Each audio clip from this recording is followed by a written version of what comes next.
بيبدأ الأنمي بتاعنا بولد اسمه يوتسو، وده طالب في مدرسة ثانوية، بس هو شخص انطوائي ومخنوق من البشر كلهم وما بيحبش يختلط بالناس. بيروح يوتسو المدرسة بقى وبيبقى قاعد في الفصل زهقان جدا، هو عايز اليوم الدراسي ينتهي بأي طريقة. بيسمع في المدرسة عن بنت جميلة جدا ومتميزة في الرياضة واسمها بيكون شيندو. كل الأولاد اللي في المدرسة بيبقوا معجبين بيها وعاوزين يكلموها، ولكن طبعا البنت بتطنشهم. المهم بيخلص اليوم الدراسي ويوتسو بيرجع للبيت وبيقعد يلعب على الكمبيوتر الألعاب اللي بيحبها، وبتكون دي الحاجة الوحيدة اللي بتفرحه. بس بتكون جنب صورة الأصدقاء اللي افترقوا عن بعض، ولما بيبص عليها بيرجع يزعل تاني. وتاني يوم بقى في المدرسه بيبقى هو اللي المسؤول عن تنظيف الفصل، والمفروض يعني ان هو يقفل باب الفصل بعد ما اليوم الدراسي ينتهي. لكن بيلاقي البنت اللي اسمها شيندو بتتكلم مع بنت تانية اسمها كوزي، وهو بيستغرب الواد جدا لان الاتنين دول اصلا ما كانوش اصدقاء. ده بالعكس شيندو بتحب الانشطه الرياضيه والمدرسه كلها عارفاها، ولكن هاكوزي بنت انطوائيه ودايما بتغيب عن المدرسه. وفجاه بيبصوا له البنتين مره واحده كده فبيتكسف وبيرجع ينظف السبوره تاني. بيدخل بقى المدرس عليه وبيقول له انت لا مش مشارك في اي نشاط رياضي ليه؟ مش مهتم كمان بدراستك؟ انت لازم تكون احسن من كده. واثناء الكلام البنتين كان لسه بيبصوا عليه ومركزين معاه على الاخر. وبعد ما بيمشي المدرس يوتسو كان راح يقول لهم ان انا المكلف اللي انا اقفل الباب النهارده، ورايح يعني علشان يمشيهم. ولكن لما بيبص بيتفاجئ ان هم اختفوا من المكان. بيتخض كده وبيترعب لانه بيكون عارف ان هم ما خرجوش من الباب. وفجاه بيسمع صوت غريب جوه الفصل، وبتترسم رسومات غريبه على السبوره، والمكان كله بيتغير من حواليه، وفي حاجات غريبه بتحصل في جسمه. بيتحول لطيف ضوئي كده وبيختفي من المكان، وبيلاقي نفسه موجود في السماء وبيقع على الارض، وبينزل كده في بحيره ميه. قدامه مجموعه من الوحوش الثعبانيه اللي بتهجم عليه، وبيكون مش فاهم ايه اللي بيحصل. بيقوم بقى يوتسو بسرعه علشان يخرج من البحيره، وفجاه بيلاقي هاكوزي وشيندو بينادوا عليه، وبيكونوا فرحانين جدا وبيقولوا له اخيرا وصلت. ولما بيخرج من البحيره بيقول لهم هو ايه اللي بيحصل ده؟ انا فين اصلا؟ ايه المكان الغريب ده؟ فبتقول له شيندو مش مهم الاسئله ديت دلوقتي، المهم ان في شخص غريب هيظهر وراك حالا وهتكون راسه مقطوعه، فما تخافش منه واسمع كلامه. وفجاه بيلاقي شخص وراه فعلا، ولما بيبص عليه بيلاقي الشخص اللي راسه مقطوعه. الشخص ده بقى بيقول له انا هقول لك على قواعد اللعبه، انت مطلوب منك انت وزمايلك انكم تنفذوا مهمات معينه في اللعبه دي، والمهمه اللي مطلوبه منكم دلوقتي انكم تنفذوا طلب كبير القريه لمده 14 يوم، ولو انتهت المده ديت من غير ما تنفذوا المهمه هتموتوا كلكم، والوحوش اللي موجوده في العالم ده مستنياكم علشان تقتلكم. فيوتسو بيقول له انا مش فاهم اي حاجه. فبعدها بتضربه شيندو بتقول له اقرا التعليمات وبس، وبيقول الشخص ده مطلوب منكم تنفذوا مجموعه من المهمات، والبنتين اللي معاك نفذوا مهمتين، وانت المفروض تنفذ المهمه الثالثه، وكل لما تنفذ مهمه هينضم لكم شخص جديد لحد لما توصلوا للمهمه الاخيره، وانتم اخركم 10 اشخاص. كل شخص فيكم بقى هيتحول وهيبقى له وظيفه معينه، زي شيندو بقى اللي بقت ساحره الرياح، وهاكوزي اللي بقت محاربه السيف، وانت كمان المفروض تخلص مهمتك علشان تعرف وظيفتك. وبيلف الشخص ده بقى عجله الحظ، والسهم بيقف عند كلمه مزارع، وهو ده الدور بتاعه. وبيتصدم البنتين اللي واقفين لان المفروض ان هو هيبدا من الصفر لحد لما يوصل لدرجه محارب. وفعلا بيتحول اللبس بتاعه للبس المزارعين، وبيقول لهم يوتسو هو ايه اللي بيحصل بالظبط؟ انا مش فاهم حاجه. فبتقول له شيندو انت دلوقتي مزارع، يعني مش هتقدر تحارب غير لما تترقى لغايه لما توصل لدرجه محارب في اللعبه. بس يوتسو برضه مش بيفهم حاجه، وبيقفوا كلهم مع بعض. فبتشرح له شيندو بقى وبتقول له انا اول واحده وصلت للعالم الغريب ده، وده عالم سحر بنلعب فيه وبننفذ مجموعه من المهمات زي الالعاب الالكترونيه بالظبط كده. وانا نفذت المهمه الاولى بتاعتي وكانت ان انا اقتل وحش صغير، ولما جت هاكوزي بقى نفذنا المهمه الثانيه، وهي ان احنا ندور على الناس اللي عايشين في العالم ده. ودلوقتي الدور عليك يا معلم علشان تنفذ المهمه الثالثه. والشخص اللي راسه مقطوعه ده بقى اللي ظهر لك اسمه ملك اللعبه، وهو اللي كان طلب مني ان اتصاحب انا وهاكوزي علشان تكون معايا في اللعبه، وبعدين طلب من هاكوزي انها تدخلك انت كمان معانا، وانت كمان هيطلب منك مهمات او حاجات زي كده، وهي انك تدخل ناس تانية للمجموعه بتاعتنا. فالواد طبعا بعد كميه المعلومات دي دماغه بتعمل ايرور، ولكن بيبدا يفهم الموضوع واحده واحده. بيكون يوتسو بقى مش موجود معاه من الاسلحه غير مجرد فاس كبيره كده وفاس صغيره، لان طبعا رتبته في اللعبه مزارع فما بيبقاش معاه اسلحه كتيره. بعدها بقى بيعدوا على دايره منوره كده، وبتقول له شيندو ان ديت نقطه لتسجيل الاحداث، يعني تقدر لما تلمسها تعرف ايه الاحداث اللي حصلت في المكان ده قبل كده. وفعلا يوتسو بيلمسها والذكريات بتظهر له، وبيلاقي هاكوزي اول لما وصلت على العالم ده كانت عماله بتعيط ومش فاهمه ايه اللي بيحصل، ولما استقبلتها شيندو هي كمان، والبنت كانت محرجه على الاخر. شيندو بقى بتقول له انا اول ما جيت العالم ده كنت مرعوبه جدا لاني لوحدي، ولكن لما هاكوزي جت بدات احس بالامان شويه وحمدت ربنا. فيوتسو بيقول لهم يعني دلوقتي كل اللي مطلوب مننا شويه مهمات نعملها يعني علشان نرجع العالم بتاعنا، دي حاجه بسيطه قوي. ولكن فجاه بقى بتظهر قدامهم الوحوش بتاعه اللعبه، وبتقول له شيندو ان كل ما تقتل وحش من الوحوش دول بترقي نفسك والرتبه بتاعتك بتعلى. الواد فعلا بيطلع السلاح الصغير اللي معاه وبيستعد بكل قوته وبيهجم عليه، ولكن واحد من الوحوش بيضربه بالعصايه بتاعته بكل بساطه وبيكسر له السلاح بتاعه. فبتقول له شيندو شكلك مش هيبقى ليك فايده معانا. فبيقول لها انت ساحره والتانيه ديت محاربه، موتوه انتم. فبتطلع شيندو الصولجان السحري بتاعها وبتضرب عليهم بسحر الرياح، ولكن يوتسو بيلاقيها طلعت شويه هوا بسيط كده وما بيعملوش اي حاجه. بعدها شيندو بتمشي وبتقول له انا مستواي منخفض في اللعبه قوي وده كل اللي اقدر اعمله، يعني هاكوزي هي كمان كانت زي قلتها، والواد المطالب منه بس ان هو اللي يقتله. بيجي يوتسو بقى علشان يمسك السيف بتاع هاكوزي، ولكن شيندو بتقول له ان صاحب السلاح بس هو اللي بيقدر يمسكه. فبيطلع يوتسو الفاس الكبيره بتاعته وبيحدفها على الوحش، بس برضه الوحش بيكسرها بكل بساطه. بيضرب بعدها الواد وبيقع على الارض، وبيبص كده على جسمه بيلاقي نفسه خلاص مات. بيبص بعدها على هاكوزي بيلاقيها هي كمان بتموت، وفجاه بقى بيفوق هما الاثنين. فبتقول له شيندو ان اللعبه ديت ما فيهاش موت يا عم، لان ده مش جسمك الحقيقي، ولما بتموت هترجع تاني بعد 30 ثانيه زي اي لعبه. فبيقول لها طب يلا بسرعه بقى علشان نقتل الوحش ده. وفعلا البنت بتستخدم الصولجان بتاعها علشان تطلع التراب يشتت الوحش، ويوتسو بيهجم بسرعه بالسلاح بتاعه، ولكن الوحش بيضربه تاني على دماغه، بس الواد بيقدر يغرس السلاح في جسمه، وبعدها هما الاثنين بيقعوا على الارض. وبكده الواد قتل اول وحش ليه في العالم ده. المهم يوتسو بيرجع بعد 30 ثانيه وبيسالهم هو ايه اللي هيحصل لو احنا الثلاثه كلنا متنا. فشيندو بتقول له ان لو اي حد فينا مات في اللعبه فهيصحى بعد 30 ثانيه، بس لو كلنا متنا مش هنصحى وهنموت في العالم الطبيعي بتاعنا كمان. الواد طبعا بيتصدم وبيحس ان هو خلاص محاصر. بالليل بقى بيقعدوا يبصوا على الخريطه بتاعت اللعبه وبيلاقوا نفسهم لسه في البدايه. بيتفقوا بعدها انهم يروحوا للقريه علشان يعرفوا ايه الطلب بتاعهم وينفذوا المهمه الجديده. فبتقول له شيندو بقى لو نفذت المهمه تقدر تسال ملك اللعبه سؤال واحد، ولو سالته فلازم يجاوبك عليه. وانا بعد مهمتي سالته وقلت له انت اخترتني ليه، فجاوب عليا وقال لي لان في حد انتم تعرفوه طلب مني كده. هاكوزي هي كمان سالته وقالت له انتم مين، فقال لها احنا ناس من المستقبل. يوتسو بقى بيقول لهم خلاص تمام ماشي، انا حاليا هبدا نوبه الحراسه بتاعتي. وبيقف بعدها علشان يحرسهم، بس فجاه بيسمعهم بيصرخوا، ولما بيروح هناك بيلاقي النار مولعه في المكان وهاكوزي مرميه على الارض وايديها مقطوعه. وفجاه بيظهر وحش ضخم وماسك شيندو وهي بتقول له اهرب بسرعه يا يوتسو، انت مش هتقدر تقتل الوحش ده. الوحش بعدها بياكل البنت قدامه، وطبعا هي كده ماتت. يوتسو بقى بياخد جسم هاكوزي وبيهرب بسرعه، وبعد فتره البنت بترجع للحياه. هاكوزي بقى بتقف وبيتكلموا، ولكن دراعها ما بيبقاش رجع. بتقول له ان هو مش هيرجع يتكون مره تانية الا لما نقتل الوحش ده او نطلع الدراع من بطنه. فبيقول لها معنى كده ان شيندو مش هترجع الا لما نقتل الوحش او نخرجها من بطنه. فالبنت قالت له ايوه. قال لها تمام، لازم نحاول نكمل المهمه قبل ما نحارب الوحش علشان رتبتنا تعلى وقوتنا تزيد. وفعلا بيكملوا طريقهم وبيروحوا للقريه القريبه، وبيبقى الناس فرحانين جدا بيهم. بيروحوا بعدها بقى لكبير القريه وبيسالوه عن طلبه يعني والمهمه اللي المفروض ينفذوها. فبيقول لهم الطلب بتاعي انكم تقتلوا وحش ضخم جدا ظهر قريب من القريه. الاثنين طبعا لما بيشوفوا بيتصدموا لان هم علشان ينفذوا المهمه الثالثه لازم يحاربوا الوحش اللي هم بيهربوا منه اصلا. بعدها العيال بتكون محبطه جدا، بس هاكوزي بتقول له احنا لازم نروح علشان ننقذ شيندو. فبيقول لها يوتسو انت ازاي محاربه ومفيش منك اي فايده، خليكي هنا في القريه علشان ما تموتيش وانا هتصرف. لكن البنت بتجري وراه وبتقول له انا عايزه اساعدك. فبيقول لها مش هينفع تيجي لانك لو مت احنا كلنا هنموت. وبيروح بعدها علشان يدور على وحوش علشان يقتلها ويعلي الرتبه بتاعته ويزود قوته. فعلا بيلاقي مجموعه من الوحوش قدامه وبيقتلهم والرتبه بتاعته بتزيد. بيشوف بعدها لوحه البيانات بتاعت هاكوزي وبيتمنى لو كان هو المحارب بدلها. وفي اللحظه ديت بيعرف انها ماتت وبيقول ازاي انا سايبها في القريه علشان ما تموتش، هو ايه اللي حصل. بيروح جري على القريه وبيلاقيها بتتحرق. فبيفتكر بعدها المهمه بتاعتهم وانهم لازم ينفذوا طلب كبير القريه، وطالما القريه باظت فشكلهم كده فشلوا في المهمه ولا ايه. ولكن لا،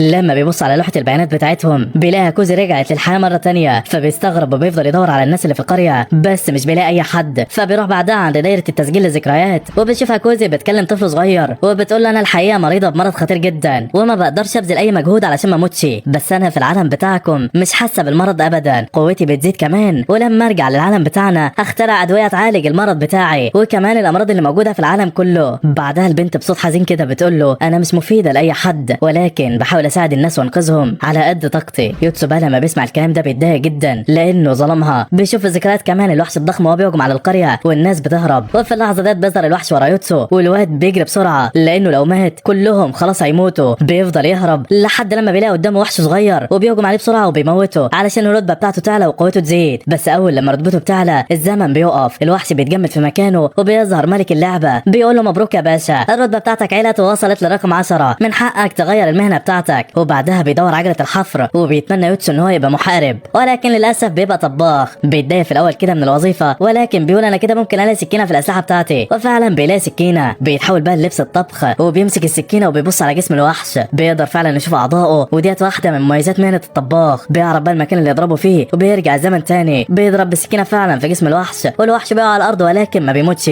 وفي اللحظه دي بقى شيندو وهاكوزي بيرجعوا للحياه تاني وبيخرجوا من بطنه. شيندو بقى بتقول له انا ما كنتش متوقع انك تنجح في المهمه ولكن هو ايه اللي انت لابسه ده. فبيقول لها اصل انا بقيت طباخ. والوحش هو كمان في الوقت ده ما كانش لسه مات وبيستعد علشان يهجم عليهم، ولكن واضح ان الوحش ابتدى يتعب بسبب الجرح اللي في بطنه. وفعلا الواد بيهجم على الوحش وبيدخل السكينه فيه ولكن جلده بيبقى صلب جدا وما بيعرفش يوصل له. بيحاول الوحش يضرب يوتسو وبيضرب البنتين وبيموتهم ولكن بيرجعوا للحياه تاني. بيقول يوتسو بقى لشيندو استخدمي سحر الرياح بتاعك، وبعدها بيهجم على الوحش بكل غباء. بيدخل فعلا السكينه جوه الكرح وبيحاولوا يضربوا بالسكينه هناك، ولكن الوحش بيطلعه وبيرميه بعيد، وشندو بتطلع على ظهره في الوقت ده وبتستخدم الصولجان بتاعها وبتطلع الرياح وبتفجر دماغه. بعدها الوحش بيقع، وكده تمت المهمه اخيرا وبنجاح. بيظهر بعدين ملك اللعبه بقى ورا يوتسو وبيقول له انت دلوقتي تقدر تسالني السؤال بتاعك. الواد طبعا بيتصدم، ولكن كان محضر له السؤال اصلا. بيقول له هو احنا بعد ما نخلص المهمه بتاعتنا ايه اللي هيحصل؟ سيد اللعبه بقى بيوري له فيديو للمدينه بتاعتهم مستقبلا واللي اتدمرت وانتشر فيها الوحوش. بيشوفوا بعدها وحش ضخم جدا وخطير، وفجاه الكل بيرجع للعالم الطبيعي بتاعهم. هاكوزي بقى لما بترجع بتكون مصدومه وبتقول لهم هو احنا المفروض نحارب الوحش ده ولا ايه؟ فبتقول لها شندو مش عارفه، بس ما علينا احنا يلا بينا نعيش حياتنا الطبيعيه دلوقتي ونستعد علشان نرجع للعبه تاني. فيوتسو بقى بيسالهم كده وبيقول لهم هو ايه اللي هيحصل لو فضلنا في العالم بتاعنا؟ شندو بتقول له هنموت كلنا، وبيبصوا على الساعه كده بيلاقوا ان الوقت ثابت، وهم اصلا رجعوا في نفس الوقت اللي اتنقلوا فيه. بيعرفوا بقى ان الزمن جوه اللعبه مختلف عن الزمن بتاعهم، وهم يعتبروا ثابتين في المكان. وبعدها بقى شندو بتطلب من يوتسو يوصل هاكوزي على البيت علشان هي تعبانه يعني ومش هينفع تمشي لوحدها. ولما بيمشي بيبص بقى للمدينه وبيقول لنفسه انا بكره الناس دي، بس واضح ان المهمه الاساسيه بتاعتي ان انا انقذ المدينه دي من الدمار، والشكل اللي جاي نار. بالليل بقى الواد بيفضل يتدرب وبيدرس شوارع المدينه، وفجاه بيتصل ملك اللعبه عليه بيقول له اسمع التعليمات اللي انا هقولها لك علشان دي المهمه الجديده بتاعتك. انت دلوقتي مطالب بانك تضم بنت جديده للمجموعه بتاعتكم، والبنت ديت موجوده في مدرسه البنات. فعلا يوتسو بيروح لهناك وهو بيكلم ملك اللعبه، بيلاقي مجموعه من البنات بيتنمروا على بنت وبينقذها منهم بالعافيه. بيمشوا هما الاثنين مع بعض وبيسال بعدها البنت وبيقول لها انت اسمك ايه وليه البنات دول كانوا بيتنمروا عليكي؟ فبتقول له انا اسمي يوكا، والبنات دول كانوا بيتنمروا عليا لاني بعمل فيديوهات على اليوتيوب وهم يعني متغاظين مني وعاوزين يعملوا زيي. وبعد فتره بقى يوتسو بيلاقي نفسه اتنقل للعالم السحري ودخل جوه اللعبه، والمره دي بتكون معاهم يوكا واللي هي نفس البنت اللي انقذها يعني. بتبقى مستغربه المكان زيه، وبيظهر لها ملك اللعبه برضه بيقول لها على التعليمات. بيدور عجله الحظ والمهنه بتاعتها بتظهر وبتكون ساحره نار. بيقول لهم بقى ملك اللعبه المره دي لو متوا هتصحوا تاني بعد 40 ثانيه مش 30 زي كل مره، والمهمه بتاعتكم انكم توصلوا البضايع لمدينه اسمها مدينه راديو قدامكم 40 يوم ويلا سلام. فعلا العيال بتستعد علشان ينفذوا المهمه الرابعه بتاعتهم، ولكن فجاه بيظهر قدامهم حشره عملاقه بتطلع من جسمها حشرات تانية على شكل دوده وبترمي عليهم حشرات على شكل كور. بتيجي واحده في يوتسو وبيموت، وبتستعد موكا علشان تستخدم سحر النار، ولكن طبعا سلاحها ضعيف جدا لان رتبتها لسه قليله، وبتخبط فيها حشره تانية وبتموت هي كمان. شندو وهاكوزي بس اللي بيكونوا مستخبيين، وبعد ال 40 ثانيه العيال بتفوق تاني. الواد يوتسو بقى بيطلع السكينه وبيقدر يضرب الكور اللي جايه عليه، وبيكون البنات مستغربين جدا هو ازاي قوته زادت بالسرعه دي. بعدها بقى الحشره العملاقه بتهجم عليه، والواد بينط على الحشره وبيطلع على ظهرها، بيطلع السكينه بتاعته وبيقطع رجلها، وبيطلب من هاكوزي تستخدم السلاح بتاعها. بيمسك ايديها فعلا بالسلاح وبينزل على الحشره العملاقه وبيقتلها فعلا، وفعلا بعدها الرتبه بتاعتهم بتزيد. بالليل بقى وهم نايمين بتقوم شندو بتشوف يوتسو وهو بيتدرب وبيقعدوا مع بعض. شندو بتمسك ايده كده وبتقول له انا مش قويه زي ما انتم فاكرين، انا ضعيفه جدا ومحتاجاك تساعدني ننهي اللعبه ديت ونرجع للعالم بتاعنا. الواد لما بيشوفها في الحاله ديت بيتاثر جدا وبيوعدها ان هو هيساعدها ومش هيسيبها ابدا. بعدها بقى وتاني يوم العيال بتروح للقريه اللي دمرها الوحوش، ولكن ما بيلاقوش الناس فيها. بيبقوا بقى مش عارفين هيعملوا ايه علشان يوصلوا لمدينه راديو دي، وايه البضايع اللي هم المفروض يوصلوها للمدينه ديت اصلا. بيظهر بعدها شخص كده راكب على حصان، وبيبقى الحصان ده شكله غريب. بيسالوا بعدها عن موقع مدينه راديو، فبيقول لهم مكانها بعيد جدا وفي اخر المملكه، انتم محتاجين 35 يوم بس علشان توصلوا هناك. العيال طبعا لما بتسمعوا بيتصدموا، وبيقول لهم الراجل انتم لازم تستخدموا خيول كمان لانكم لو مشيتم على رجليكم فمش هتوصلوا اصلا غير بعد سنه. فشندو بعدها بتطلب منه يدينهم الحصان بتاعه، ولكن بيقول لها انا ما اقدرش لاني محتاجه وبستخدمه، ولكن لو عاوزين احصنه ففي مسابقه قتاليه بتتعمل دلوقتي في المدينه اللي جنبنا، واللي هيفوز فيها هيكسب 3 احصنه. فبيفرحوا جدا وبيقرروا يشتركوا في المسابقه دي. وفي طريقهم بقى بيشوفوا مجموعه من قطاع الطرق، والقطاع دول بقى بيقولوا دول شكلهم مجموعه من الابطال، احنا لو خطفناهم هناخد فديه كبيره. وبيهجم عليهم واحد من البلطجيه، ولكن يوتسو بيتفادى هجمته، وفجاه بيظهر صوره لملك اللعبه وبيقول له رتبتك قلت علشان ممنوع تهاجم البشر. فالواد بيتصدم وما بيكونش عارف يعمل ايه، وبيقرروا يجروا ويهربوا بسرعه علشان القطاع دول ما يقبضوش عليه. ولكن القطاع دول بيقدروا يقبضوا على شندو، ويوكا بتاخد هاكوزي وبيروحوا علشان ينقذوها. اما يوتسو بقى فبيسيبهم وبيروح يشترك في المسابقه القتاليه، بس للاسف يوكا وهاكوزي بيتقبض عليهم هم كمان، وتحس ان العيال دي جايه عليه بخساره يا صديقي. يوتسو بقى في الوقت ده بيحارب الوحوش الصغيره وبيقدر يقتلهم وبيزود رتبته، وبيظهر له ملك اللعبه. بيحرك بعدها عجله الحظ وبيترقى وبيبقى ساحر. بيعرف بقى ان هو بقى معاه سحر العلاج، وكمان بقى بيقدر يقنع اي حد باي حاجه بسهوله.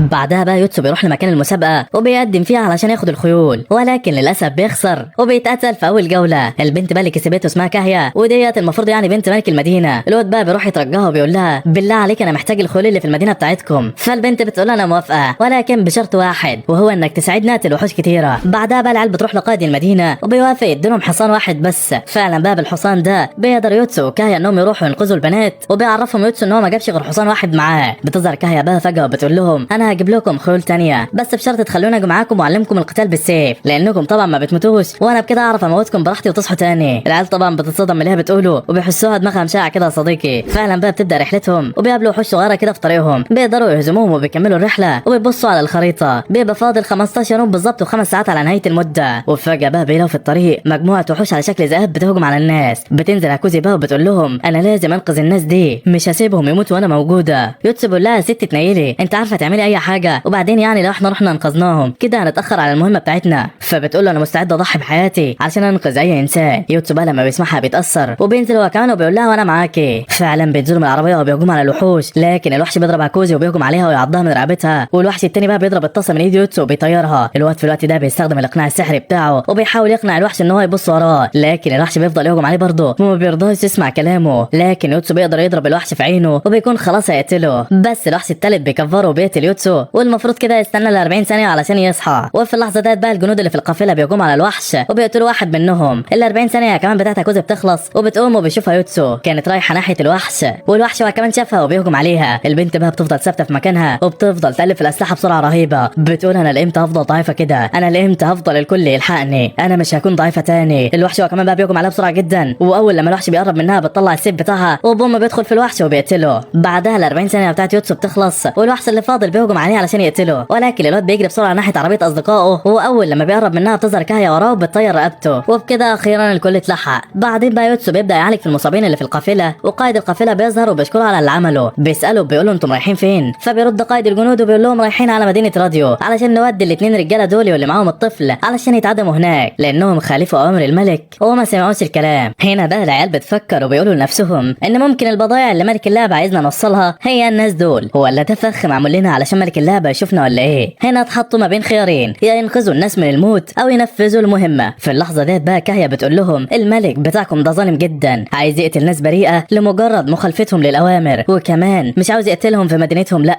ده عاوز يقتلهم في مدينه تانية علشان شكله بيفكر يحتل كل المدن، عايز يعمل لنفسه سمعه ويخوف بقتل الناس ديت كل المدن اللي عايز يحتلها. انا عمري ما اسمح بحاجه زي كده. بس قائد القافله بقى بيقول لها انا عارفك يا كاهيا، انت قائده الفرسان في مدينه صغيره، مدينتك ملهاش اي لازمه، ولو عرضتينا الملك هيدمر المدينه بتاعتكم كلها. بعدها الاثنين بيستعدوا علشان يهجموا على بعض، ولكن شندو بتمنعهم في اللحظه الاخيره. يوتسو بقى بعدها بيجمع البنات وبيقول لهم احتمال البضائع اللي هنوصلها لمدينه راديو تكون الناس دي. قال لهم يعني وانا من رايي نروح معاهم لمدينه راديو نوصل الناس دي هناك، ولو المهمه اتنفذت فخلاص هننقذ الناس دي، اما لو لا فهننقذ الناس ديت برضه بعدها ندور على المهمه. في اللحظه ده بقى مساعد القائد بيقول انا شايف انهم ما كانش لازم يجوا معاهم. القائد بيقول له ما تقلقش احنا لازم نوصل المساجين دول لمدينه راديو، وبالنسبه للابطال فانا محضر لهم مفاجاه رهيبه. بيبداوا فعلا يتحركوا، لما القافله بتقف علشان يرتاحوا يوتسو بيطلب من قائد القافله ان هو يكلم الكاهن، ولما بيكلم الكاهن فعلا بيساله انتم مين وايه اللي رماكم هنا. الكاهن بقى بيرد عليه وبيقول له احنا مجموعه من الناس اعتنقنا دين جديد، الملك بقى اتضايق جدا من ده وقتل ناس كتيره مننا جدا، عذبهم وحرق بيوتهم وقرر ان هو يعدمنا في مدينه راديو احنا والطفل ده علشان بس نكون عبره لكل الناس، وانا مش عاوز حاجه من الدنيا غير بس ان الطفل الصغير ده ينجو من حكم الاعدام. يوتسو بقى لما بيسمعهم بيتاثر جدا وبيفهم كل حاجه بتحصل. بعدها بقى لما بيتجمعوا يوتسو بيسال قائد القافله وقال له انتوا ليه عاوزين تقتلوا الناس دول؟ فقال له الملك بتاعنا طيب جدا، عاوز يجمع كل المدن تحت حكمه علشان ينشر الخير والسلام والعدل، وعلشان كده انا بسمع كلامه. وقتها يوتسو بيقول في نفسه كل واحد منهم عنده منطق مقنع ومؤمنين بافكارهم، شايفين ان اللي بيعملوه هو الخير الصح، ولكن احنا مش عارفين الدنيا هتودينا على فين. وفجاه في نص الكلام يوكا بتقول لقائد القافله انت فاكرنا هنصدق الكلام العبيط اللي بتقوله ده؟ اي ملك بيحاول يحتل المدن بيبقى بيحاول بس يحسن صورته قدام الناس ويظهر يعني ان هو بينشر العدل والخير، لكن في الحقيقه الملك بتاعكم ده ملك ظالم ممكن يقتل ناس ابرياء علشان بس يوصل لهدفه. وابسط مثال اللي عمله ده قائد الطائفه لما بيسمعها بيتعصب وبيقول لها انا ما اسمحلكيش تقولي كده، انا ما اسمحلكيش تتكلمي على الملك بتاعنا بالطريقه الوقحه دي. يوتسو وشندو بقى بيحاولوا يهدوا الموضوع وفعلا بيمنعوا الكلام في الموضوع ده نهائي. بعد كده كاهيا بقى بتدربهم على استخدام السيف وبتشرح لشندو ازاي تستخدم السلاح علشان تدافع عن نفسها. في الوقت ده بقى كوزي بتقول يوتسو احنا فاضل لنا 13 يوم و12 ساعه لسه ما عرفناش ايه البضايع اللي هننقلها ولا حتى وصلنا لمدينه راديو دي. بيكملوا طريقهم بقى لحد لما بيوصلوا عند جبل كبير وبيقول لهم قائد الجنود احنا لازم نعدي من وسط الجبل ده، ولكن انا اعرف طريق مختصر لو دخلنا فيها نوصل بسرعه جدا. فعلا بيتحركوا في الممرات اللي في وسط الجبال، وواحد من مساعدين كاهيا بيساعد يوتسو علشان يزقوا العربيه بتاعتهم. بيقول المساعد انا مبسوط جدا علشان انا معاكم في الرحله دي، انا ليا الشرف ان انا اكون جنبك يا بطل. يوتسو بقى لما بيسمعه بيرد عليه وبيقول له انت انسان طيب جدا على فكره. بيكملوا طريقهم لحد لما بيوصلوا لتحت في الجبل وبيدخلوا جواه. بيقول لهم بقى قائد الجنود موجود. الكهف ده فيه آلات معدنية لازم نستخدمها علشان تفتح لنا الطريق، والمكان ده بقى بيبقى عبارة عن قاعة ضخمة جدا. وفعلا بعد ما بيستخدموا الآلات بتندفع المية والترس بيبدأ يتحرك وبيظهر طريق حجري قدامهم. لكن فجأة باب الكهف بيتقفل عليهم. بيظهر قائد القافلة كده من مكان وبيقول لهم دي نهاية الرحلة بالنسبة لكم، واحنا عمرنا ما هنسافر مع ناس بتهين الملك بتاعنا. حاولوا تنقذوا نفسكم وتخرجوا من هنا، مع ان الشك انكم تقدروا تعملوا كده. يلا سلام. طبعا العيال بيتصدموا كلهم لان وقت المهمة قرب ينتهي. لو ما نفذوهاش في الوقت ده هيموتوا كلهم. يوتسو اكتر واحد فيهم كان مصدوم ومش عارف هيعمل ايه. وفعلا لما بيوصل الطريق الحجري بتقف عليه كهيا كده وبتقول لهم يلا نبدا نتحرك، يلا نحاول نطلع من هنا. فعلا بيبداوا يتحركوا. بتقابلهم شواكيش عملاقه في ممر مستحيل اي حد يعرف يعديه، ولكن يوتسو بيفهم اللعبه وبيطلع لمكان عالي كده وبيلاقي مجموعه من الاحجار اللي مرسوم عليها رموز. بيختار حجر منهم وبيبدا يحركهم في اتجاه مختلف. وفعلا الشواكيش بتبدا حركتها تقل لحد لما بتقف تماما. بيتحركوا بعدها بالعربيه ببطء علشان ما يتزحلقوش ويقعوا من على الممر ده. يوكا طبعا كانت مرعوبه. وفعلا بيوصلوا عند ممر تاني. بيقول يوتسو بقى واضح ان الممر ده سهل جدا والمفروض نمشي فيه وخلاص. لكن لما بيبدا يمشي بتظهر حيطه بتضربه والواد بيقع على الارض من مكان عالي وبيموت. بيصحى بعد ال 40 ثانيه وبيقول انا المفروض كنت اخد بالي واعرف ان الموضوع اكيد مش سهل كده. هاكوزي بقى بتقول لهم انا عندي فكره علشان نعدي من هنا. بتجيب ورقه وقلم وبتبدا تحسب الوقت اللي ما بين كل حيطه. فعلا بيعرفوا الوقت الحقيقي وبتبدا شيندو تمشي في الممر. بتنجح انها تعدي وبيوصل البنات كلهم وبيقولوا ليوتسو احنا هنتحرك ونحاول نكمل المهمه بسرعه، اما انت فحاول تخرج من هنا باسرع وقت. فعلا الواد بيحاول ان هو يطلع ولكن بيفشل. البنات بيوصلوا بقى عند باب كبير ولما بيفتحوه بيلاقوا قدامهم وحوش صغيره وبيشوفوا كمان قدامهم تمثال ضخم لازق على الحيطه، ولكن بيتفاجئوا بان التمثال ده نزل على الارض وبيبصوا لهم كده وبيساعد علشان يقتلهم. في الاثناء ديت بقى يوتسو كان بيحاول لسه يطلع. بيقدر يطلع اخيرا ولكن بيكون متعصب جدا. بيقول انا هقتل اللي حبسنا هنا. بيكمل طريقه وبيحاول يمشي في المكان وبيبقى مش شايف اي حاجه من الضلمه اللي حواليه لحد لما بيلاقي دايره ذكريات كده وفعلا بيلمسها. اول لما بيلمسها بيشوف البنات وهم واقفين بيعيطوا. المساعد بتاع كاهيا ميت قدامهم ويوتسو بيلاقي جثه الراجل ده. بيفتكر الذكريات اللي كانت بينهم وبيبقى زعلان على الاخر. بيقول انا اكيد هنتقم من اللي حصل ده، مش هسيب تضحيتك تروح بالساهل يا صاحبي. بيكمل طريقه جوه الكهف فعلا والبنات بتكون الوحوش بتهجم عليهم. بيبداوا يحاربوها ولكن عددها بيبقى كبير وبيقرب منهم الوحش الالي الضخم ده. بتجري عليه كاهيا هي وشيندو وبيوصلوا عند الدايره اللي في وسط الممر. بيشوفوا عليه مفتاح متعلق كده وبتقول كاهيا لازم ناخد المفتاح علشان نفتح الباب ونعدي الناحيه الثانيه. بتهجم على الوحش فعلا وبتبدا تحاربه وشيندو بتضرب الخفافيش وبتوقعها على الارض. ولكن فجاه الوحش الالي بيغرس مخالبه في جسم البنت وبتقع بعدها من الممر في الميه وبتغرق. وشيندو ما كانتش مصدقه هي كاهيا ماتت ولا ايه. الوحش بقى بيبص لها كده وبترجع وهي مرعوبه لانها عارفه عمرها ما هتقدر عليه. ولكن وهي بترجع بتتكعبل في الخفاش اللي على الارض ده وبتموته. والوحش هو كمان بيهجم عليها علشان يقتلها. بس فجاه الزمن بيوقف. الوحش الالي اتجمد في مكانه. شيندو هي كمان بتفتكر كلام يوتسو وهو بيقول لها لما توصلي لرتبه رقم 10 الزمن هيوقف ويطلع لك ملك اللعبه علشان تغير المهنه بتاعتك. فعلا شيندو بتكون وصلت لرقم 10 بعد ما قتلت الخفاش ده بالصدفه. ملك اللعبه بقى بيظهر لها وبيلف عجله الحظ. والبنت برضه بتفتكر في كلام يوتسو لما قال لها لو الزمن وقف استغل الثواني ديت انك تهجم على الوحش اللي قدامك قبل ما يتحرك حتى. وفعلا بتروح ناحيه الوحش وبتهجم عليه وبيرجع الزمن مره ثانيه. ولكن شيندو بتتحول بتبقى محاربه ومعاها سيف وبتضرب الوحش بالسيف بتاعها. ولكن ضلوعه بتبقى قويه جدا ما بتقدرش توصل لقلبه. الوحش بقى بيستخدم المخالب بتاعته وبيضربها بس بتقدر تنقذ نفسها وبتطلع بسرعه. تجيب السيف بتاعها وبتطلع الدرع وبتبص بعدها على جسم الوحش بتلاقيه مجروح وبتفتكر كلام كاهيا. بتفتكر معلمتها ازاي تستخدم السيف وبتقول لها انها لازم تضرب في اماكن محدده علشان تعرف تقتل الوحش. فعلا بتحدد مكان القلب في الوحش وبتهجم عليه بسرعه جدا. بتحاول انها تغرز السيف في قلبه ولكن الوحش بيستخدم المخلب بتاعه بيقطع لها ايديها. ولكن هي بتهرب منه وبتطلع على ظهره وبتمسك ايديها المقطوعه اللي فيها السيف وبوم بتغرسه في قلبه. الوحش اخيرا مات. يوتسو بقى بيكون يجري علشان يلحق يوصل عند البنات وبيوصل فعلا في اللحظه دي. الوحش الالي بقى بيقع على الارض وشيندو بقى بتقول له انت اتاخرت قوي كده ليه؟ ده انا قدرت اهزم الوحش بنفسي يا عم. بتقول له كمان ان كاهيا خلاص اتقتلت والواد على طول بيجري بسرعه وبينط في الميه. بيبص على كاهيا اللي مرميه على الارض وعماله تنزف وفعلا بيقدر ينقذها. ولما البنت بتفوق بتقوم وهي مش مصدقه انها لسه عايشه. بيقول لها المساعد بتاعها يوتسو هو اللي انقذك من الميه وقدر يعالجك كمان ولكن بذل مجهود كبير واغمى عليه من التعب. البنت بقى بتبص عليه كده وبتقول له شكرا انك انقذتني وفي عينيها نظره اعجاب وحب واضح جدا. في اللحظه ديت بقى بيوصلوا البنات وبيشوفوها وهي بتبص له باعجاب فبتتكسف منهم جدا. بالليل بقى كوزي بتقول له يوكا فاضل لنا 7 ايام و10 ساعات ومش عارفين يوتسو هيفوق امتى. وفجاه الواد بيفوق وبيقول انا فهمت كل حاجه. ايوه البنات بتستغرب وبتقول له انت فهمت ايه؟ بيقول لهم انا فهمت ايه البضائع اللي احنا المفروض نوصلها. ملك اللعبه لما طلب مننا مهمات قبل كده ما حددش حاجه معينه وكمان في المهمه بتاعتنا اي بضائع ممكن ناخدها وخلاص ونوديها لمدينه راديو وساعتها وساعتها ننفذ المهمة بتاعتنا، ومعنى كده ان الناس اللي محكوم عليهم بالاعدام لازم ننقذهم. بس علشان نقدر ننفذ المهمة باسرع وقت لازم ننقسم لمجموعتين، انا ويوكا هنروح ننقذ الناس، وشيندو وهاكوزو يروحوا يدوروا على اي تاجر رايح للمدينة يكون معاه بضايع وتساعدوه في انكم توصلوها للمدينة، وبكده يبقى نفذنا المهمة بنجاح. طبعا كاهيا بتسأله وبتقول له انا دوري هيبقى ايه، فبيقول لها انت اللي هتنفذي الانتقام الاخير، وانا عندي خطة علشان نقدر نهزم القائد ده وننقذ الناس. فعلا شيندو وهاكوزو بيتحركوا علشان يدوروا على تاجر معاه بضاعة، بيبقى معاهم كمان المساعد بتاع كاهيا. يوتسو بقى بيشرح لكاهيا ويوكا الخطة بتاعتهم وبيقول لهم انا عايز قائد الجنود يبعت رسالة للملك ان المهمة فشلت من غير ما يكون لكاهيا داخل في الموضوع علشان ما يهاجمش على المدينة بتاعتها. فعلا كاهيا بتفهم الخطة وبتقول له اتفقنا. وتاني يوم بيقدروا يلاقوا قائد الجنود فعلا وبيراقبوهم من بعيد، وبالليل القائد بيبقى واقف يتكلم مع الجنود بتوعه كده بيحمسهم علشان يكملوا المهمة، ولكن بيتفاجئوا ان يوتسو داخل عليهم وبيسلم. القائد بيستغرب كده وبيقول له انت ازاي قدرت تهرب من الكهف، انا متأكد انك مت هناك. بيأمروا الجنود يقتلوا بسرعة، فبيقول لهم يوتسو نتكلم بالراحة لاني مش جاي علشان نتخانق، انا جاي بس علشان اتفاوض معاكم، وانتم عارفين كويس انكم مش هتستفيدوا حاجة لو حاربتوني، يعني لو قتلتوني مهما قتلتوني فانا هصحى كده كده بعد 40 ثانية وفي الاخر هقدر اقتلكم برضه. فبيقول له القائد يعني انت جاي هنا ليه دلوقتي؟ يوتسو بيقول له ان كاهيا والمساعدين بتوعها ماتوا في الكهف، واتنين كمان من الابطال اللي معايا وقعوا في حفرة مش عارفين يطلعوا منها، وما فاضلش غير انا والبنت الفقر دي. بعدها بينادي على يوكا وبتظهر من وراهم وبيقول لهم انا هديكم فرصة لحد شروق الشمس، لو انتم ما سلمتوش لينا الثلاث اشخاص اللي معاكم انا هستعمل سحر الابطال بتاعي وهقتلكم كلكم. بعدها بيمشي هو ويوكا وبيسيبهم. بعد ما بيمشي بقى القائد بيتصدم وبيقف يتكلم مع جنوده علشان يعرفوا هيتصرفوا ازاي في الوضع ده. بيقول لهم احنا لازم نقتل الولد ده بسرعة علشان نقدر نخلص المهمة بتاعتنا. واحد من الجنود بيقول له ازاي يا ريس، ده واحد من الابطال ومهما قتلنا فيه مش هيموت. فالقائد بيقول له يبقى ما فيش غير حل واحد، لازم نقبض عليه ونحبسه معانا لحد لما تنتهي المهمة ويفشلوا. وفجأة بقى بيسمعوا صوت يوكا وهي بتدخل عليهم وبتقول لهم ازيكم. طبعا الرجالة بتترعب وبيقولوا انت مين اللي جابك هنا، فبتقول لهم وطوا صوتكم شوية لان انا جيت من غير ما يوتسو يعرف، انا جاي علشان اعرض عليكم صفقة هتخلصكم من كل الموضوع ده. القائد طبعا لما بيسمعها بيتصدم وبيقول لها انت عايزة ايه؟ بتقول لهم انا مستعد اخدكم دلوقتي واعرفكم المكان اللي يوتسو فيه علشان تقبضوا عليه وهو نايم. فبيقولوا لها وانت ليه تعملي كده اصلا، انت شكلك عاوزة توقعينا في فخ. البنت بتقول لهم لا انا مش فارق معايا يوتسو ولا غيره، انا مش عايزة مشاكل مع اي حد علشان كده عايز اخلص منه. القائد فعلا بيقتنع بكلامها وبيقول لها انا هاجي معاك انا واحد من الجنود. بيكلم بقى الجندي التاني وبيقول له افضل انت هنا واحرس المساجين دول. يوكا بقى بتبقى مبسوطة وبتقول لنفسها خطتك ماشية كويس جدا يا يوتسو، وفعلا بتكون مهمة يوكا ان هي تاخدهم وتشغلهم لحد لما يوتسو ينقذ المساجين. وكل لما يسالوها بقى في الطريق احنا هنوصل امتى بتقول لهم كمان شوية، لحد لما بيزهق قائد الجنود منها وبيأمر الجندي اللي معاه ان هو يقتلها بالسيف بسرعة. بيقول له يلا نرجع بسرعة لانه واضح ان ده كان فخ. بيربطوها فعلا بحبل علشان لو فات بعد 40 ثانية بيرجعوا مرة تانية بقى ناحية المكان اللي فيه المساجين، ولكن القائد بيتفاجئ. يوتسو واقف قدامه وبيقول له المهمة بتاعتك فشلت يا باشا، انا قتلت المساجين الثلاثة وجثثهم مرمين زي ما انت شايف كده، هو حتى الجندي بتاعك انا هولع فيه دلوقتي. فعلا بيولع في المكان كله والجندي بيصرخ وبيتحرق. بيقول له القائد انت اكيد مجنون، انت ازاي تحرقه وهو عايش؟ في اللحظة ديت يوكا بقى بتستخدم سحر النار وبتقطع الحبل اللي مربوطة بيه وبتهرب بسرعة وبتنط ورا يوتسو على الحصان. بيجروا هما الاثنين من المكان. يوكا بقى لما بتركب ورا بتقول كويس ده هما بيجروا ورانا زي العبط، لانهم لو شافوا الجثث اللي بتتحرق هيكتشفوا الحقيقة كلها. هنا بقى بنعرف ان يوتسو انقذ المساجين الثلاثة بعد ما قبض على الجندي وربطه وغطى وشه واستخدم لبس المساجين ولبس اللبس ده لعرايس لعبة وكان عملها من القش علشان تبان شبه المساجين وان هو قتلهم يعني وولع في المكان كله. بيقول بعدها بقى يوتسو كده هما يبعتوا رسالة للملك ويقولوا له ان كاهيا والمساعدين بتوعها ماتوا والابطال هما اللي بوظوا المهمة بتاعتنا كلها، وبكده مش هتحصل اي مشاكل للمدينة بتاعت كاهيا. بيوصلوا فعلا عند كهف في الجبل وبيكونوا مخبين فيه المساجين الثلاثة. بعد ما الطفل ده اتعالج وفاق بيروح يوتسو بقى ليوكا كده وبيقول لها لو كاهيا عملت المهمة بتاعتها يبقى الخطة بتاعتي نجحت بالتمام والكمال. لكن لوكا بتقول له حتى لو احنا موجودين في لعبة وفي عالم غريب انت ازاي قدرت انك تحرق شخص وهو عايش؟ فبيقول لها ان العالم ده عبارة عن لعبة مش بشر حقيقي، وعادي يعني اما احرق اي حد. اما شيندو هاكوزي والمساعد بتاع كاهيا فبيبقوا قاعدين وهم محبطين جدا. بتقول بقى هاكوزي احنا بقالنا 3 ايام لسه مش لاقيين اي تاجر لحد دلوقتي، الوقت بتاع المهمة بتاعتنا قرب ينتهي وشكلنا كده هنموت ولا ايه؟ في نفس الوقت ده بقى كان قائد الجنود متضايق جدا لدرجة ان هو بيعيط، وده بسبب فشل المهمة بتاعته، وكده الملك مش هيثق فيه مرة تانية. فعلا بيبعت الملك رسالة بكل اللي حصل ده وبيقول يا ترى الملك هيعمل فينا ايه لما نرجع. ولكن بوم بنتفاجئ ان الجندي بتاعه بيتقتل. ايوه الوحش كاهيا ظهرت في المكان وبتقول له ما تخافش من الملك بتاعك لانك اصلا مش هترجع له. القائد طبعا بيبقى مش مصدق اللي بيحصل وبتقول له كاهيا بقى بطريقة مرعبة كده امسك السلاح بتاعك لان ما بحبش استقوى على الناس اللي زيك. فعلا القائد بيمسك السلاح وبيهجم عليها بقوة، ولكن هي بتستخدم السيف بتاعها وبتقطع له ايديه بعدها رجليه. بعدها الجندي بيقع على الارض وهو بيصرخ من الالم، ولكن هي بتقطع رقبته بالسيف وبتقول له انا كده انتقمت للمساعد بتاعك. بتاعي. وعلى الناحيه التانيه بقى في القصر الملكي، بعد ما الملك عرف الاخبار ديت بيكلم واحد من رجالته بيقول له الابطال دول رغم ان هم طيبين وما بيأذوش البشر ولكن اتدخلوا وبوظوا المهمه بتاعتنا، علشان كده انا عايزك تدور على اي طريقه علشان اقتل الابطال دول وانتقم منهم. فعلا الراجل بيرد عليه وبيقول له انا هنفذ كل اللي هتطلبه مني. وشكله كده ما بيهزرش يا صديقي. في الوقت ده بقى يوتسو بيقول له يوكا انا عايز اخد معايا 3 حاجات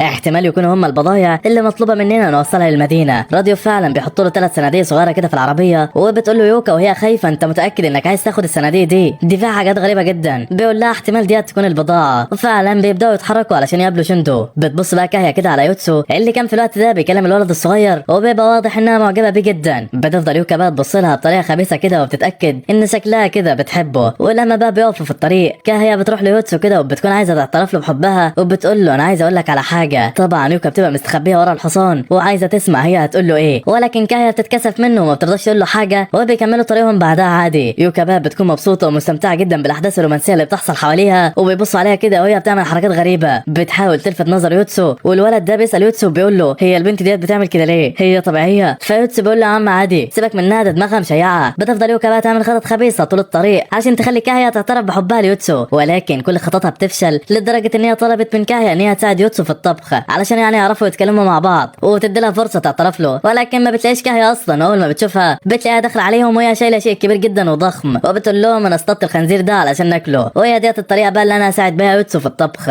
طبعا يوكا بتتصدم وبتقول لنفسها البنت ديت غريبه قوي فعلا. فبتفكر يوكا في خطه جديده تساعدها بيها وبتطلب من يوتسو ان هو يتدرب مع كاهيا على استخدام السيف يعني وكده. وبتقول لنفسها هي بتحب التدريب واكيد يعني لما يتدربوا مع بعض هتتشجع وتتنحنح وتقول له حاجه. ولكن بتتفاجئ ان كاهيا خلصت على يوتسو وبتقول لها يلا الدور عليك يا شاطره. بتفضل تجري وراها ويوكا بتهرب منها، وحرفيا مشهد من اكتر المشاهد اللي ضحكتني الصراحه. في الناحيه الثانيه شيندو بقى وهاكوزي بيلاقوا تاجر رايح لمدينه راديو ومعاه بضايع علشان يوصلها للمدينه. فعلا بيركبوا معاه علشان يوصلوا لمدينه راديو، وفي الوقت ده بيتحرك التاجر اللي معاه البضاعه ومعاه البنات كمان علشان يوصلوا للمدينه. ولما بيوصلوا لمدينه راديو بيودوا المساجين للكنيسه علشان يبقى مكان امن ومحدش يقدر يتعرض لهم، ولكن ما بيبقوش هم البضايع اللي المفروض يوصلوها والمهمه لسه ما اتنفذتش. الحاجه الثانيه بقى اللي قال عليها يوتسو هي السيوف والحاجات بتاعه الجنود، ولكن برضه ما بتطلعش هي البضاعه المطلوبه. وكده بقى ما فاضلش غير الحاجه الثالثه والاخيره واللي هي الحاجات اللي موجوده في الصناديق دي، وبتكون عباره عن رؤوس القائد والجنود اللي قتلوهم وقطعوهم يعني وحطوها في الصناديق دي. والغريبه دي بتطلع فعلا البضايع المطلوبه وبيقدروا ان هم ينفذوا المهمه. في الوقت ده بقى شيندو هاكوزي كانوا ماشيين كده مع التاجر اللي رايح لمدينه راديو، ولكن بيتفاجئوا ان المهمه اتنفذت وبيتقابلوا كلهم في المدينه. بيستعدوا بقى علشان ينفذوا المهمه اللي بعدها، وبتبقى المهمه الجديده بتاعتهم ان هم ينتشروا في المدينه كلها ويحاولوا يكبروا الخريطه بتاعتهم اللي هي الخريطه بتاعت اللعبه يعني اللي معاهم، ويوصلوا لاماكن كتيره جدا ما شافوهاش لحد دلوقتي. فعلا الاربعه بينفصلوا عن بعض علشان يغطوا مساحات اكبر. ولكن قبل ما يوتسو يتحرك بيقف في مكان كده وبيبص على البحر والشمس. بيتفاجئ بقى بان كاهيا جايه ناحيته وبتبقى قررت ان هي تصارح يوتسو بحبها. فعلا بتقف جنبه وبتستعد علشان تقول له انا بحبك، بس بتلاقيه بيستعد علشان يمشي. والبنت بترجع عن كلامها بتساله بتقول له انت خلاص هتمشي؟ فبيقول لها لازم امشي علشان انفذ المهمه الجديده. كاهيا في الوقت ده بترجع بقى عن قرارها وبتمد لها ايده وبيسلم عليها وبيقول لها بعدها انا فرحان جدا جدا ان انا شفتك، اتمنى اشوفك مره تانية. وبعدين بيمشي. البنت طبعا بتقرر انها تكتب المشاعر جواها وما بترضاش تقول له حاجه، وبتفضل واقفه كده تبص عليه من بعيد وشكلها كانت واقعه جامد الصراحه. في الاثناء ديت بقى يوتسو والبنات بيبداوا ينتشروا علشان ينفذوا المهمه بتاعتهم، ولكن التلج بيبدا ينزل وعاصفه ثلجيه بتغطي المكان كله. يوتسو بيغير اللبس بتاعه علشان يتدفى وبيبدا يتحرك في وسط العاصفه الجليديه، ولكن الموضوع بيبقى صعب جدا. البرد شديد جدا وهم مش متعودين عليه وشكلهم خلاص هيموتوا. هاكوزي بقى بتتعب في نص الطريق وبتقع على الارض وبتبقى على وشك انها تموت من البرد. بتقول انا مش عايزه اموت وبتبقى قاعده تعيط. يوكا بقى كانت بردانه جدا ومش قادره تتحرك، وشندو هي كمان بتحاول تمشي ولكن بتتعب وبتنهار، ما بتبقاش قادره تتحرك هي كمان. تلجوا كمان في الاثناء ديت بيبدا يغطيهم كلهم وبيبقوا على وشك الموت. اما يوتسو بقى فبيفضل ماشي وسط التلج وهو بيقول مده المهمه فاضل عليها 6 ساعات وتنتهي، لازم نوصل للمكان المطلوب علشان ننفذ المهمه دي. ولكن بنتفاجئ بوحش عملاق قدامه وبيضربه ضربه قويه جدا وبيرميه على الارض. الوحش بيحاول يضربه مره تانية ولكن يوتسو بيهرب بسرعه جدا وبيعدي ما بين رجليه. بيجري بعدها وبيبعد عنه وبيقفوا هما الاثنين قدام بعض. فجاه بقى الوحش بيهجم عليه مره تانية ولكن يوتسو بيطلع الطاسه اللي في ايده وبيطير وبيصد الضربه. بيجري بعدها على الوحش علشان يهجم عليه وفعلا بيطلع السكينه وبيقدر ان هو يقتله. ولكن بعد ما الوحش بيموت بتطلع وحوش صغيره جدا وهي زعلانه ان امهم ماتت. يوتسو هو كمان كان زعلان جدا علشان هو يتم الصغيرين دول. بيقول لنفسه انا اضطريت اعمل كده علشان اعيش، بس في الاول والاخر كده كده يعني هي ديت لعبه وده ذكاء اصطناعي مش اكتر. بيشوف بعدها بقى المسافه اللي قدامه على الخريطه الخريطة وبيعرف انه لسه فاضل 5 ساعات قدامه والمدة تنتهي. بس فجأة بقى هو ماشي الارض اللي تحته بتنهار وبيقع من مكان عالي جدا وبيموت. هاكوزو وشيندو هما كمان ماتوا من شدة البرد وشكلهم خلاص هيموتوا. فعلا في الاثناء ديت كانت يوكا مستخبية وبتحاول تدفي نفسها وبتفتكر كل ذكرياتها في المدرسة مع اصحابها، بتفتكر كل الحاجات اللي كانت بتتفرج عليها وهي صغيرة وكانت بتتخيل نفسها واحدة من الساحرات بتوع الانمي. بتقول لنفسها بعدها هو انا ليه موجودة هنا؟ ده انا ممكن اموت في اي لحظة، انا لازم اكمل طريقي. وعلشان طبعا يوكا كانت لسه عايشة، يوتسو بيفوق بعد 40 ثانية وبيبقى مستغرب جدا ان هو لسه عايش. بيعرف ان اكيد في واحدة من البنات لسه ما ماتتش وبيلاقي نفسه في مكان غريب جدا، والمكان ده علشان كان تحت الارض ما كانش برد قوي وحرارة جسمه فضلت ثابتة وقدر يصحى تاني. بيشوف بعدها قدامه ممرات مرسوم عليها رموز وبيتمشى في الممرات دي، بنلاقي قدامه عظام لكائنات غريبة وبيوصل لقاعة كبيرة وفي نصها دايرة فوسفورية مضيئة. اما شيندو فبتفوق هي كمان بعد ما ال 40 ثانية بيعدوا، ولكن هاكوزو بتفضل ميتة لان التلج كان مغطيها وجسمها خلاص اتجمد. في الوقت ده بقى شيندو بتشوف قرية قدامها والبيوت فيها منورة وبتفرح جدا وبتقول لنفسها انا اكيد هلاقي في القرية ديت اي حاجة تساعدني. فعلا بتروح ناحية القرية ولكن بيبان ان الارض تحتها عبارة عن بحيرة متجمدة، التلج بتاعها ضعيف جدا وبيتكسر من تحتها. البنت بتجري علشان تروح ناحية القرية ولكن بتتفاجئ لما سطح البحيرة المتجمد بيتكسر وبتقع جوه التلج وبتموت. طبعا مش بتقدر تفوق مرة تانية بعد 40 ثانية عشان جسمها هي كمان اتجمد. وكده ما فضلش غير يوتسو ويوكا وهما الاثنين بيحاولوا علشان يوصلوا لاخر الخريطة، ولكن يوتسو كل لما يدخل في مدخل يلاقي الطرق كلها قدامه مسدودة. بيدخل جوه نفق ضيق جدا ولما بيخرج منه بيلاقي نفسه في مكان برضه مسدود تاني. وفجأة الارض بتتهز وبتخرج دودة عملاقة جدا من تحت الارض، بتبدأ تحفر الارض مرة تانية وبتدخل فيها. يوتسو الغلبان بيمشي وراها وهو بيقول في نفسه اكيد الدودة ديت هتعرف تخرجني من المكان ده لو انا فضلت ماشي وراها انا يعني. ولكن بوم بسبب حظه النحس بيتفاجئ ان دودة تانية ضخمة ظهرت وراه، بتفتح بقها وبتاكله وبعدها الواد كده خلاص مات. ما تفضلش بس غير يوكا اللي عايشة، ولو ماتت هي كمان فحرفيا عليهم السلامة. بتحاول بقى البنت انها تشجع نفسها وما تستسلمش، ولكن ازاي ما عادش فاضل غير انا اللي عايشة؟ ده انا اضعف واحدة فيهم واقل رتبة. فعلا البنت بتكمل في المهمة بتاعتها وبتمشي ولكن بتتصدم جدا وبتنهار على الارض وبتقول لنفسها وهي مبتسمة بيأس خلاص اخيرا لقيت العذر علشان استسلم وشكلي هموت. بتكون محبطة جدا وبتقول انا طول عمري فاشلة وعمري ما اقدر اكمل المهمة بنفسي. فعلا بتبقى على وشك الموت ولكن فجأة بتتخيل قدامها ان واحدة من الساحرات الصغيرة بطلات الانمي بتقول لها انت طول عمرك بطلة من الابطال، ازاي هتستسلمي للموت وما تكمليش المهمة بتاعتك؟ احنا الابطال ما تعودناش على الاستسلام، انت دايما كنت بتتفرجي على الانمي بتاعنا وبتشوفينا واحنا بنحارب الشر بكل انواعه، وانت كمان المفروض ما تستسلميش وتبقي زينا. يوكا لما بتسمع الكلام بتعيط وبتمسك الصولجان بتاعها وبتتحمس وبتقول بصوت عالي انا لازم اكمل المهمة، انا مش فاشلة. فعلا بتكمل في طريقها ولكن بتبدا تتعب من شدة البرد وبتتخيل قدامها شخصيات الانمي اللي هي بتحبها علشان تشجعها، بس بتقف وهي مرهقة وبتشوف قدامها قطة ضخمة جدا. في بنت راكبة على القطة دي وبتقول لها البنت انت واحدة من الابطال صح؟ تعالي معايا لو عاوزة تكملي المهمة بتاعتك. يوكا بقى لما بتشوفها بتكون مفكرة انها بتتخيل، بس بعدها بتكتشف انها حقيقية. بتركب على القطة فعلا والبنت تاخدها معاها، بيجروا بسرعة بقى علشان يوصلوا للمكان المطلوب، ولكن يوكا بتحس باليأس، بتقول مستحيل ان احنا نوصل في الوقت المحدد. بتفقد الامل وبتقول في بالها المهمة عمرها ما تتنفذ، اكيد كلنا هنموت. بتبدا تعيط وبتقول في نفسها خلاص اللي حصل حصل، ولكن البنت بتقول لها ما تقلقيش هنوصل في الوقت المحدد. بوم بتطلع من ايديها سلاح وبتقول تعويذة سحرية وبتظهر طاقة سحرية قوية. بتبدا القطة تطير بسرعة رهيبة ويوكا بتستغرب جدا لما بتشوفها، بتسالها وبتقول لها انت واحدة من الابطال ولا ايه؟ فبتقول لها البنت لا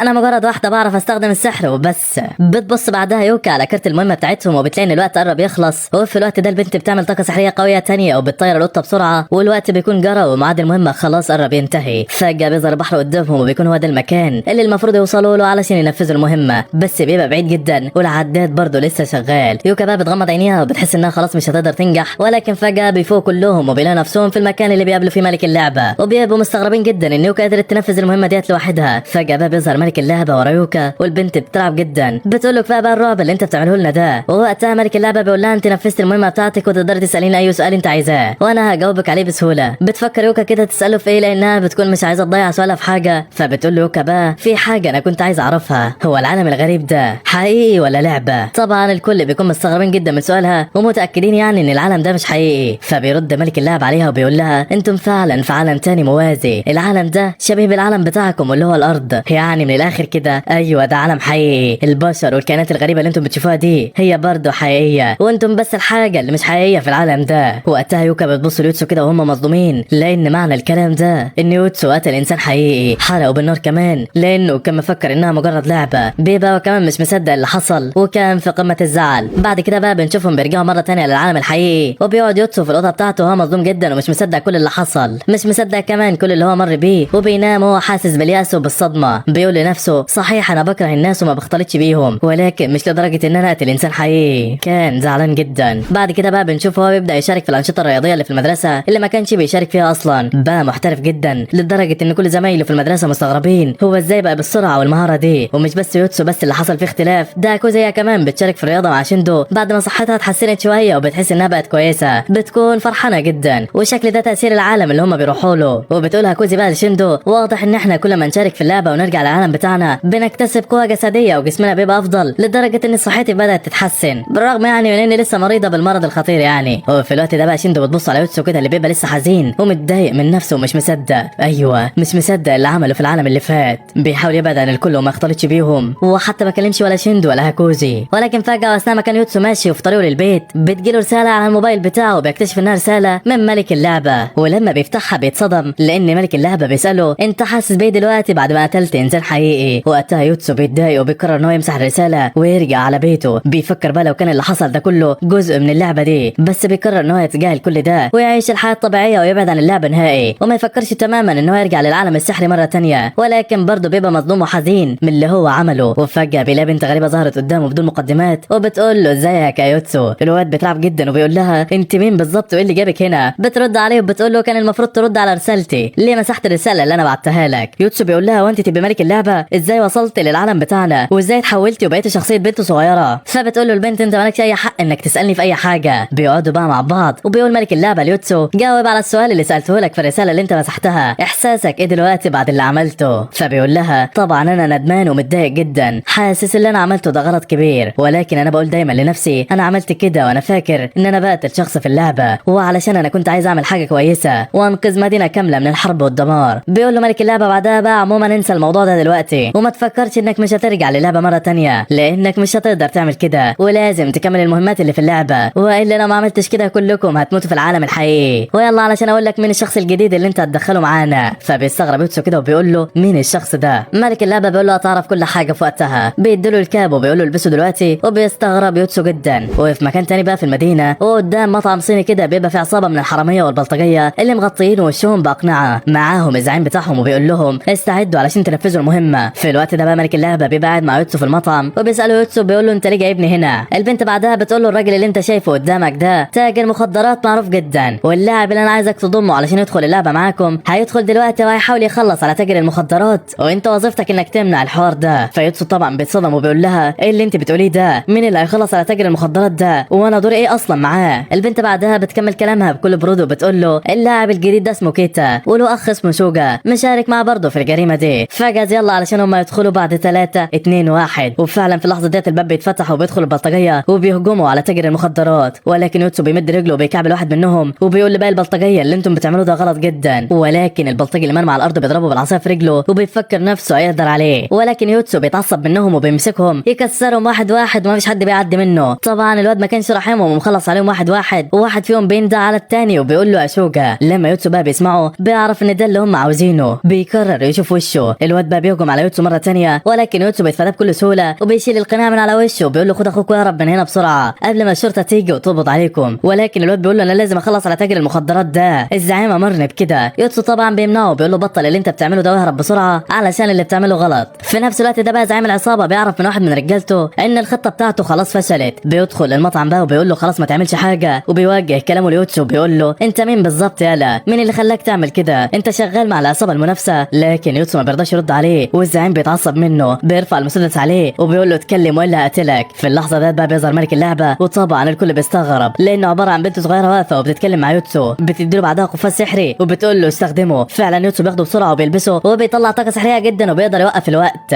بعدها بيستغل الموقف وبيقدر يضربه وبيرميه على الارض ينزف من كتر الضرب. طبعا كيتا بيبقى مستغرب جدا ومش فاهم اللي بيحصل قدامه لانهم موجودين في العالم الحقيقي وعمره ما شاف سحر بالشكل ده. في الوقت ده بقى بتوصل الشرطه وساعتها يوتسو بيقول لكيتا خد اخوك واهرب بسرعه. فالواد بيساله بيقول له انت مين بالظبط؟ يوتسو ما بيرضاش يرد عليه وبيمشي، وزعيم العصابه في الوقت ده بيفوق وبيمسك المسدس، بيبقى عايز يضرب النار على يوتسو من ظهره، ولكن كيتا بيضرب المسدس من ايده وبيقول له عيب عليك تضرب اللي انقذني من ظهره. زعيم العصابه بيتعصب منه وبيقول له انت بتتحداني؟ انت عارف ايه اللي هيحصل لك لو ما سمعتش كلامي؟ ده انت حتى عايش لحد دلوقتي بسببي. كيتا بعدها بيتعصب منه وبيرفع رجله وبيديها على وشه، بيقول له انت ما عرفتش تضرب عيل صغير، هتيجي وتتشطر عليا انا؟ يلا مع السلامه يالا. اللعبه، وفعلا بيجري بسرعه وبيهرب هو واخوه من الشرطه، وما حدش كان فاهم حاجه. بعد كل الاحداث ديت بقى بيكون يوتسو واقف يتكلم مع ملك اللعبه وبيقول له انا كده نفذت المهمه، يلا بقى سيبنا نروح. فبيقول له ملك اللعبه صحيح بقى انا كنت عايز اسالك على حاجه، انت دلوقتي انقذت انسان تاني من الموت، اللي خلاك بقى تعرض حياتك للخطر وتعمل حاجه زي دي؟ فبيرد عليه يوتسو بيقول له انا عملت ده علشان مصلحتي انا، لان انا كمان عايز لاعبين جدد ينضموا للعبه وننفذ المهمات بتاعتنا مع بعض، لان بصراحه بديت استمتع جدا باللعبه دي. وبتظهر كده نظره مجنونه في عينه وشكله اتحمس على الاخر. بيكمل كلامه بقى وبيقول انا عندي فضول اعرف نهايه اللعبه دي، ده غير بقى ان انا حاسس دلوقتي ان اقدر اسيطر على المدينه اللي انا عايش فيها، ده انا ممكن كمان في المستقبل اسيطر على العالم كله. وعلشان كده احنا لازم نرجع للعبه، لازم نكملها، لان عايز اعرف ايه اللي هيحصل قدام. وبنعرف احنا كمان في الوقت ده ان كيتا كان متورط مع زعيم العصابه ده، لان الزعيم هدده وطلب منه ان هو يقتل تاجر المخدرات، وده لان ام كيتا وشوجا كانت مديونه بفلوس كتيره للزعيم، وكان العيال مضطرين ان هم يسمعوا الكلام والا هيقتلوا امهم. بس طبعا يوتسو قدروا ان هو يلحقهم قبل ما يرتكبوا الجريمه دي وانقذهم من اللي هم فيه. وفي الوقت ده البنات بيبقوا قاعدين مع بعض في مطعم وبيضحكوا على الاخر. بتسمع يوكا ان كان في عربيه شرطه بتقبض على حد في مكان قريب منهم وبيتوقعوا انها ممكن تكون جريمه. بتقول يوكا بصوت واطي كده اكيد دي مهمه عليك يا يوتسو. بيكون بقى يوتسو لسه واقف مع ملك اللعبه وبيحكوا له عن اللي حصل وعلى الناس اللي انقذها. بتكون بقى كوزي كمان في المدرسه وبتسمع صوت عربيات الشرطه وبتقول في بالها يا ترى المهمه الجايه امتى. في الاثناء ديت بقى كان يوتسو لسه واقف مع ملك اللعبه والبنت بتساله بتقول له انت مفكر نفسك مين؟ يوتسو بقى بيرد عليها وبيقول لها انا مجرد ولد عادي. بيرفع ايده وبيشوف القوه السحريه اللي في ايده وبيقول لها مجرد ولد موهوم باوهام العظمه، وعرف اخيرا ان هو غلطان واعترف بده. بس بالرغم من كل ده هو شايف ان اللي عمله صح، العالم حواليه هو اللي كله غلط. انا عارف ان كل اللي انا حاسس بيه ده علشان جنون العظمه مش اكتر، بس ايه المانع يعني؟ المانع لما يكون ده حقيقه. بيقف وبيخرج طاقه سحريه كمان من ايده وبيقول انا بقاتل بالعداله اللي انا مؤمن بيها، عشت عمري كله بعمل كده، هكمل حياتي برضو على كده ومش هرتاح غير لما اشوف نهايتك انت كمان يا ملك اللعبه. وبس لحد هنا بنكون وصلنا لنهايه الملخص ده. الانمي ده لسه ليه اجزاء تانية بحماس اكتر، فما تنساش الاشتراك واللايك بتاعنا علشان يوصلك اول ما انزله. وعاوزك تقول لي كمان ايه رايك في السكريبت ده، لان بصراحه ده شخص اول مره يكتب لي حاجه، فهستناك تقول لي عاوزه يكمل ولا لا. ويلا يا عم، سلام سلام سلام.